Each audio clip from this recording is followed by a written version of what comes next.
And now for my next number, I'd like to return to the classic.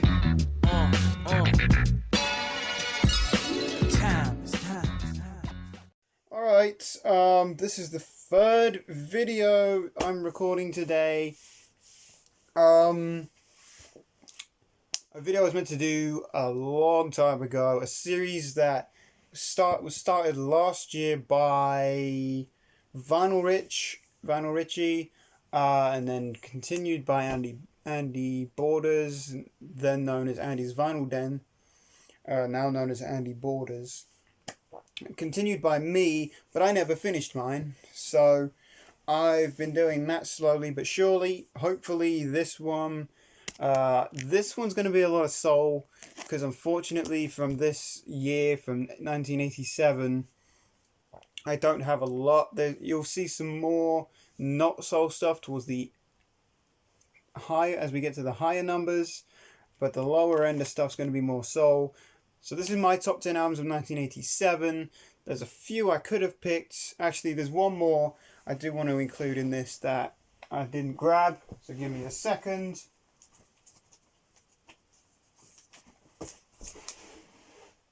Yep. And I'll show it in a sec. So what one am I going to get rid of from my list here? This video, see, we do these raw because we can. It's going to pain me to do this.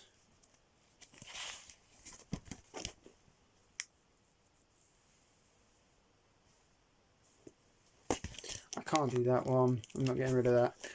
It's gonna have to be Alexander O'Neill's Hearsay album. I'm gonna have to get rid of. So that's gonna be an honorable mention. I mean, I love the song Fake, I love the song Criticize, and I love this whole album. But every single one of these albums I love from front to back anyway. So I'm just going to have to take that one out of the equation and replace it with this one that you will see in a one when I find a reasonable spot for it. In fact, I think I might already have one. There.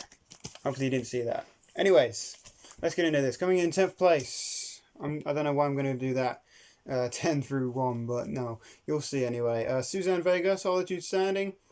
Love this album. Of course, has the song Tom's Diner on it. Famous song. Also, Luca. Another famous song that she did. This album's pretty good. I'll admit, I do like this album. It's got Tom's Diner reprise as well on this. So, great album, very solid album from her. Gotta love that one, gotta include that there. So yeah, what an album. Also from 87, another beloved album, Houdini's Open Sesame. Not the best Houdini album, but still a fantastic one in my opinion. Again, another one I love from front to back. Maybe my second favourite Houdini album. I don't own my favourite one though, because I never ever see that one on vinyl. I'll let you figure out which one it is, because it is the most famous album they did. But yeah, Open Sesame by Houdini. Another favourite of mine from 87. As is this. Characters by Stevie Wonder. I know I had to get a Stevie Wonder album in there somewhere, considering I'm seeing him live in a couple of weeks, maybe about 3 weeks or so, but I'm off to see him live for the first time, which will be incredible. It pains me to put his album so low on a top 10 list, but it's still on a top 10, even though it's not his best album. It's still, in my opinion, even though I think I put In Square Circle higher in 85 than I did put this album.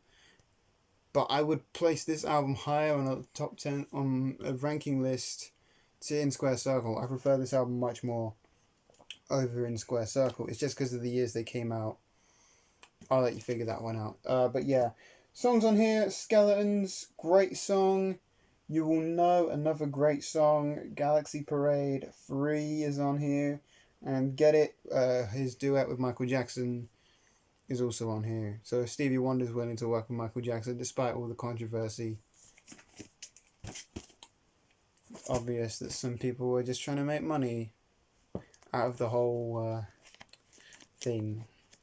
Anyways, forget about that. Let's move on to Tango in the Night, Fleetwood Mac. Great album. Absolutely phenomenal. Big Love, Seven Wonders, Everywhere, Tango in the Night, Little Lies. All great stuff on here. Not a bad song. Actually, maybe my favourite Fleetwood Mac album, even over Rumours, funny enough. I know a lot of people love and appreciate Rumours, but I really love this album. Despite its the 80s overproduction that was going around at this time, I would probably prefer this album to Rumours. Out of the two Fleetwood Mac albums I own, I pulled this one to listen to a hell of a lot more than Rumours, so that's gotta make my top 10. I do love that album. Lilo Thomas. Lilo. You might not know this. This is another soul classic. The song I'm in Love was his big song on this album. Has a very similar sound to Kashif, D-Train stuff around very similar sort of time. Fantastic vocalist as well. One of my favourite albums that I've discovered this year. Discovered last year but picked up this year so far. Already one of my favourites. Yeah, absolutely adore this album. So, got to put it in my top 10 of 87 somewhere. Michael Jackson's Bad album, of course, had to be mentioned somewhere. I get it. There's a lot of controversy to what is Michael Jackson's best album. I love Off the Wall. I love Thriller. I love Bad. I love Dangerous. I love History. I love a lot of his albums. This one, though, there were a lot of singles off of this album. Bad, The Way You Make Me Feel, Man in the Mirror, Dirty Diana, Smooth Criminal. I think about 7 of the 10 songs, actually, maybe 8 or so, were put out as singles. But for me, it's the one I listen to the least out of the ones I own. It's still a fantastic album. It still is a fantastic album, but out of all Michael's albums that I own, it is the one I pull to listen to the least. Just because out of all the albums, outside of the song Thriller and maybe Billie Jean, all the songs that were singles off of this album I hear all the time. Or at least used to, before the documentary came out. But Bad by Michael Jackson. Still a great album, don't get me wrong. Just not my favourite from him. This is the album that substituted Alexander O'Neill's Hearsay. One I almost forgot about because when I was going through my collection looking at albums from 87, it wasn't in my collection because I hadn't filed it yet, because it's one I haven't actually shown on my channel yet. So this is the first time you're seeing it. Love Changes by Kashif. I love anything by Kashif. Anything he's done, produced, written, sang on, anything, I'm for it. I'll pick it up. Any of his work with George Benson, Whitney Houston, his solo stuff.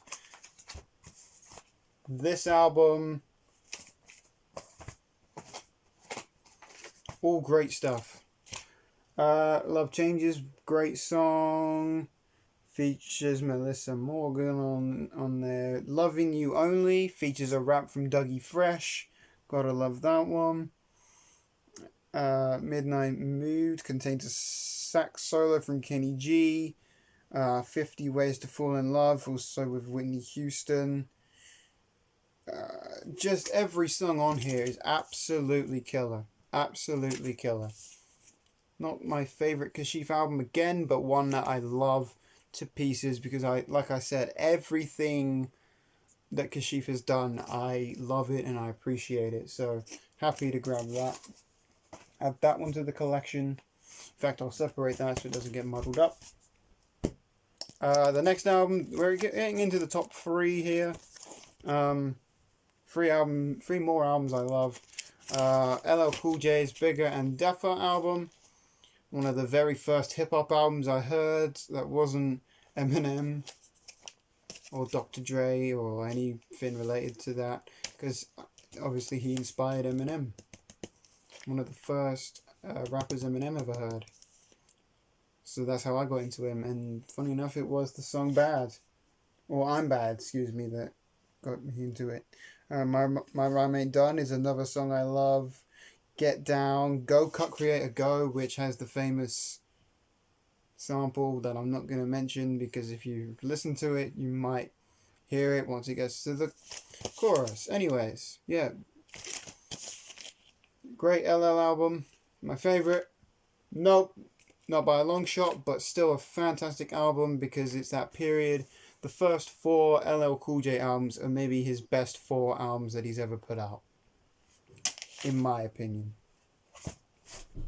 So there's that one. My second favourite album from '87, Smith's Strange Ways Here We Come. And I didn't get into this album until recently. The end of 2018. To be more precise. So I've been into this about 6 months. No, almost. And it's the song Girlfriend in a Coma. That was the first Smiths song I think I heard properly. Outside of, well, yeah, that and Stop Me If You Think You've Heard This One Before, which are both on this album. And ever since then I've been obsessed with the Smiths, and this might be my favourite Smiths album just from front to back. So yeah, that's going to be my second favourite album from '87. However, there is one album from '87 that I had to put at number 1 because it is one of the first albums I ever listened to all the way through without stopping, on repeat, for about 3 weeks after the first time I heard it. The only other album I've done that with, outside of any hip-hop album, any Eminem albums or anything, is Linkin Park's Meteora album. And I listened to that, well, before, actually, this album was before I was into hip-hop. I used to be into a lot of metal. And this was maybe the second album I listened to all the way through without stopping. And that's Appetite for Destruction by Guns N' Roses. This is the starting point of me getting into music and discovering music on my own. It's basically a greatest hits of Guns N' Roses. You got Welcome to the Jungle, It's So Easy, Night Train, Out to Get Me, Mr. Brownstone, Paradise City, My Michelle, Sweet Child of Mine, Rocket Queen, You're Crazy, Anything Goes, and Think About You. All of this album is brilliant.